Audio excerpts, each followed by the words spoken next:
Alors, on continue avec des techniques qui nous font travailler dans un premier temps sur des anneaux non principaux, mais où on se rabat sur un anneau principal, puis ensuite on revient sur l'anneau qui était non principal.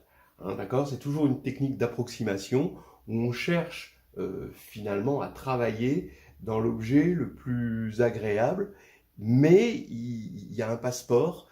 Il faut aller vers cet objet plus agréable et ensuite revenir et payer le péage. Donc là, c'est à peu près ce qu'on va faire ici. Un autre exercice, donc, c'est montrer que l'anneau des décimaux est isomorphe. Alors là, on est comme anneau, hein, à z de x quotienté par l'idéal engendré par 10x-1. Hein, l'idéal de z de x engendré par 10x-1. Alors ça peut, si vous ne connaissez pas ce genre d'exercice, ça peut surprendre, parce qu'on est avec des décimaux qu'on connaît depuis notre plus tendre enfance, et tout d'un coup on nous en parle dans un domaine qui est complètement différent de ce qu'on nous racontait quand on était à la petite école. Oui, alors quelle est la première chose à faire? C'est de voir que D, c'est l'image de l'évaluation en 0,1. D'accord? Donc vous regardez l'application de z de x dans D, qui à P donne un polynôme P de z de x donne P de 0,1. Et bien évidemment, ça va bien dans D. Et ensuite, c'est surjectif. D'accord? Bah oui, parce que si vous prenez un élément, donc petit z, il est dans grand Z. D'accord? Et ça, c'est des chiffres, c'est des décimales. A1, A2, première décimale, deuxième décimale, jusqu'à AK, kème décimale, et ben j'affirme que c'est P de 0,1, où P, c'est Z, le polynôme petit z, plus A1x, plus A2x2, plus AKxk. Voilà, donc ça c'est très facile. Et donc ça prouve que c'est surjectif. En plus, comme c'est une évaluation, c'est un morphisme. Donc on a un morphisme, et on veut montrer finalement que le noyau de ce morphisme, c'est l'idéal principal engendré par 10x-1. Malheureusement, cet anneau n'est pas principal, donc qu'est-ce qu'on va faire? Eh bien, on va regarder quel est l'anneau principal le plus proche. Le plus proche, on le sait par propriété, c'est quand ici on prend le corps de fraction, parce qu'il faut qu'ici on ait un corps, absolument. À partir du moment où on a un anneau de polynôme, il faut qu'on ait un corps pour que ce soit principal. Donc le corps le plus proche de z, évidemment, c'est Q. Et si je regarde cette évaluation, mais au lieu de la regarder sur z de x, je la regarde sur Q de x, d'accord, alors, bon, et puis il faut changer évidemment ça, hein, bien sûr, mais je dis que le noyau, le nouveau noyau, alors lui, ça va être un idéal principal, d'accord? Et donc, qu'est-ce que je suis en train de chercher? Le noyau de mon évaluation ici, eh ben, c'est l'idéal principal, forcément engendré par, on le sait, hein, par x moins 0,1. Donc on peut remplacer, puisqu'on est sur Q, x moins 0,1 par 10x moins 1 pour normaliser un petit peu. Et donc c'est cet idéal-là si on avait pris Q de x. Mais on est sur z de x, donc il faut prendre l'intersection avec z de x. Donc voilà, on a le noyau. D'accord? Mais pour l'instant, il n'est pas encore sous cette forme-là. Maintenant, ce que me dit l'énoncé, c'est qu'il faut que je montre que le noyau, c'est exactement ça, c'est-à-dire l'idéal engendré par 10x-1 dans z de x, c'est-à-dire zx facteur z de x multiplié par 10x-1. Et on se demande si on a cette égalité.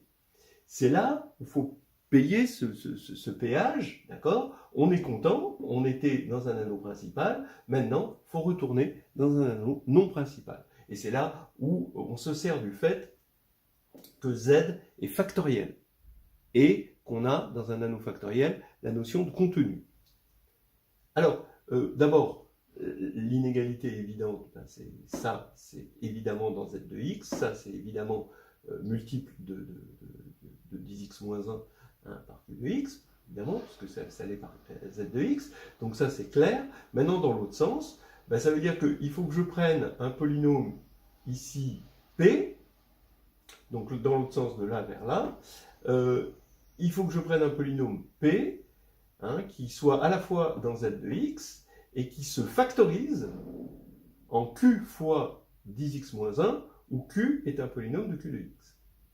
Donc maintenant, je prends le PPCM ici des dénominateurs, parce que là, je vais avoir des coefficients avec, qui sont rationnels, donc il va y avoir des dénominateurs. Donc je prends le PPCM des dénominateurs, donc je vais avoir Q1 sur petit b.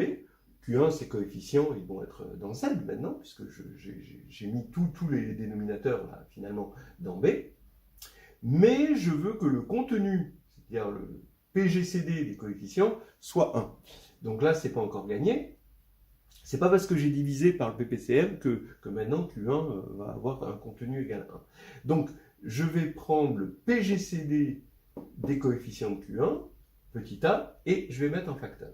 Et là, maintenant, je vais avoir A, donc ça c'est un entier, divisé par un entier. Ici, j'ai Q0 qui va être de contenu 1, et ici, j'ai fois 10x moins 1. Donc là, le contenu de Q0, c'est 1. Donc maintenant, j'ai l'égalité P est égal à A sur B, Q0, 10x moins 1. Je multiplie P par petit b, voilà, et j'ai cette formule-là. Et c'est cette formule dont je vais prendre le contenu, avec ce théorème de Gauss qui dit que le contenu est multiplicatif. Donc ça veut dire que B fois le contenu de P est égal à contenu de A, donc contenu de A, c'est A. Contenu fois contenu de Q0, on a dit que c'était 1, et 10x moins 1, c'est 1, encore une fois. Donc ici, j'ai 1, 1A, donc il reste que A. Ce qui fait que B divise A, et maintenant comme B divise A, je reprends cette formule, P égale ça, ça veut dire que A sur B, c'était un C qui est dans Z, je vais avoir P égale C, Q0, facteur de 10x moins 1, et ça veut bien dire que j'ai un polynôme de Z de X fois 10x moins 1, donc j'ai mon inclusion inverse.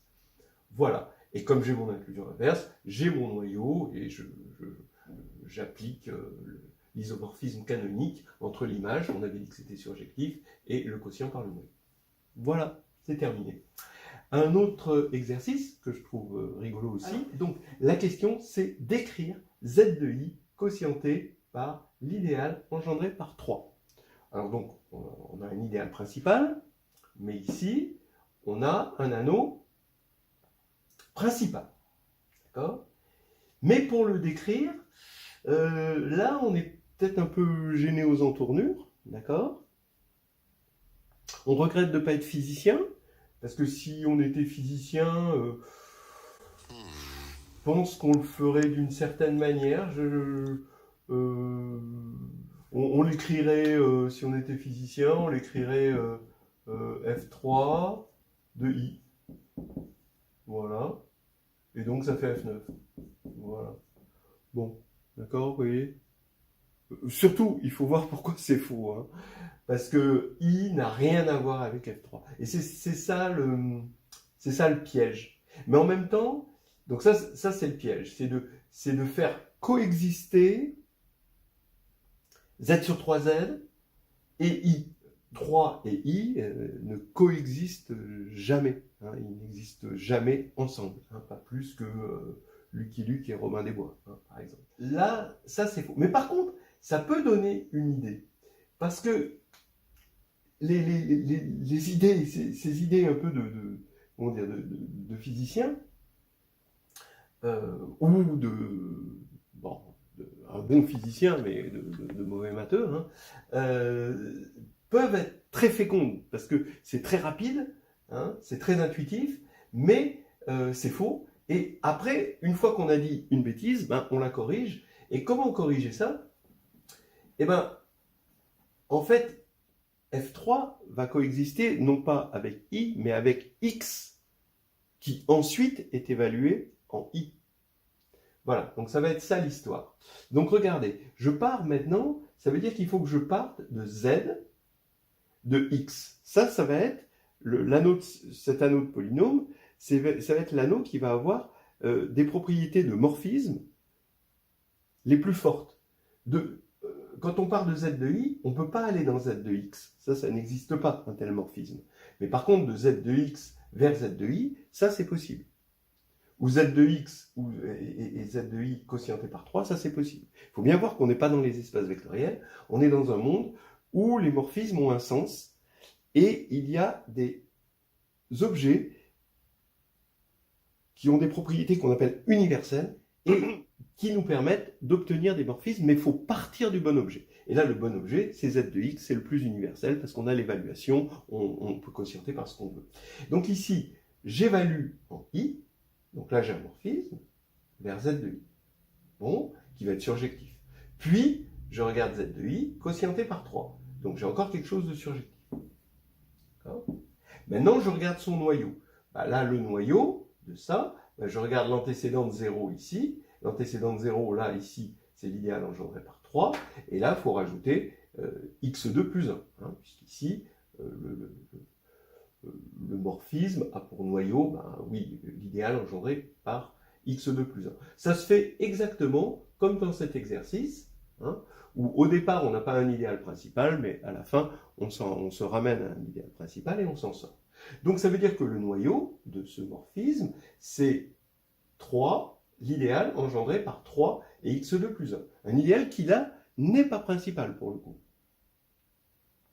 Mais maintenant, on aurait pu s'y prendre autrement.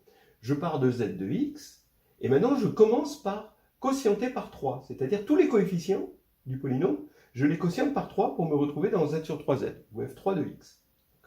Et ensuite, je quotiente par x2 plus 1. Et ça, j'ai le droit de le faire. Vous voyez? L'idée est toujours de dire que ça, c'est f de x. Il ne faut pas avoir peur d'être bête. Hein, c'est pour ça qu'on a des brouillons, parce que sur le brouillon, on a le droit d'écrire des bêtises. Sur le propre, on n'a pas le droit. Et sur le brouillon, on écrit ça. Par contre, on ne l'écrit pas voilà, sur le propre. Voilà. Faut pas dire ce qu'on a pensé, mais on a le droit de penser des bêtises. Ça, c'est la grande nouvelle. Alors, là, quel est le... Donc ici, c'est surjectif, parce qu'on a quotienté par 3 ici. Là, ici, c'est surjectif, parce que c'est la surjection canonique. On regarde le noyau de ce morphisme-là. Bah, là, c'est x2 plus 1, et là, c'est 3 x2 plus 1. Donc, c'est encore le même noyau. Donc, finalement, ça veut dire que ces deux anneaux sont isomorphes à un anneau commun qui est z de x quotienté par l'idéal engendré par 3 et x2 plus 1, l'idéal non principal. Donc ils sont isomorphes entre eux. Mais là c'est beaucoup plus facile à gérer, et c'était ça le f3 de i oui, que j'ai pas le droit d'écrire, mais que j'ai le droit de penser, parce que je veux dire, c'est mon intimité personnelle. Et que pensait, qu'écrivait en quelque sorte le physicien.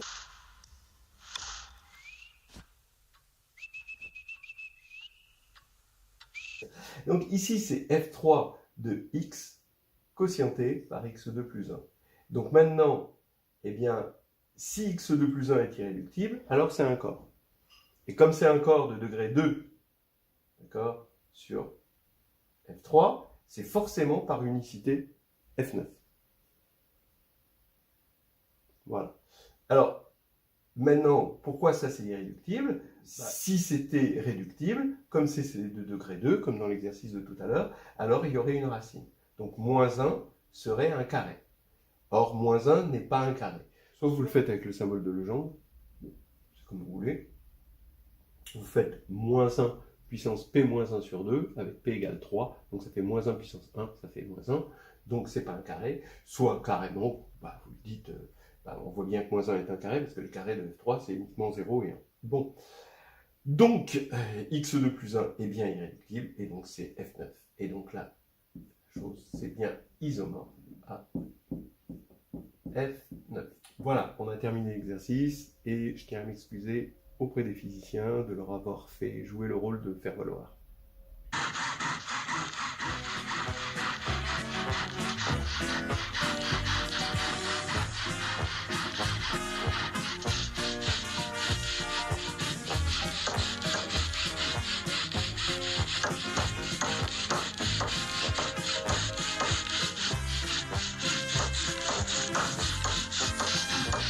conclure.